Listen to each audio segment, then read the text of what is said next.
I've been embroiled in a lot of conflict. And I think the reason that I've been embroiled in so much is because I won't delay it.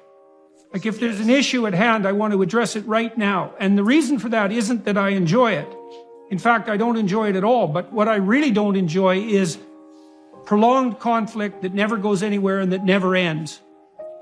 Yeah. And so conflict delayed is conflict amplified, right? Exactly It just grows on you. Yes. Exactly that. And that's one of the oldest stories that people have been telling each other forever, is that ignored things grow in the darkness outside the city until they become monstrous and break down the walls. And so you think, well, I'm afraid of listening, I'm afraid of hearing the problems. And that's fair enough. It's no wonder you're afraid. But you're nowhere near afraid enough of not doing that, because that's a bloody catastrophe. That'll be a bomb that'll go off in 10 years and blow up your marriage. You'll find out that your wife had an affair because, well, for her own reasons and because you didn't pay any attention to her for like 15 years. And then you think, well, I was afraid to pay attention. And yeah, fair enough. But now look where you are. You're in hell. And that's just not an improvement. So, you know, there's problems of various size out there in the world. And the largest problems are the apocalyptic problems that you just described, right? And it isn't even obvious which of those apocalyptic problems are real. But we could say, well, there's always the possibility that large-scale systems will come to a precipitous collapse. And we have to live with that. That's true in our own lives. We could die at any moment. So could the people we love. Like our cultures can fall apart. The apocalyptic terror is always beckoning as a possibility. Okay, now the question is that your problem? Now the answer... Can you do anything about it, well, right? The answer is your own nervous system will tell you that.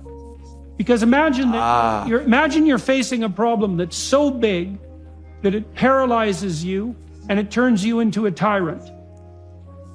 Okay, that's too big a problem for you. Obviously. And what you have to do is you have to scale back the problem until you find a dragon that's a size that you're willing to contend with, that you'll actually contend with. And so, you know, maybe you shouldn't be addressing the large-scale political problems of the world because your own house is a bloody catastrophe. And you watch the news and it paralyzes you and turns you into a ranting tyrant. And that means you're not the man for that job.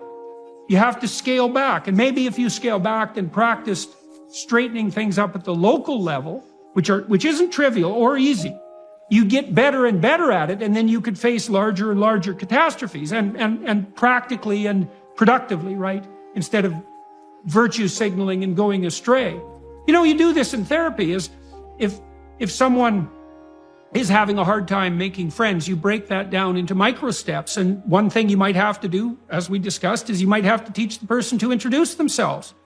You know, and their problem is, I don't have any friends. It's like, no. Your problem is you don't know how to shake hands and look someone in the eye.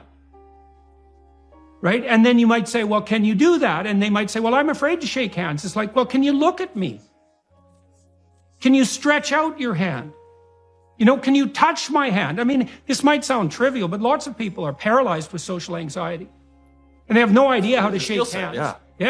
And that just stops them cold, right? Because if you can't introduce yourself, how the hell are you going to make friends?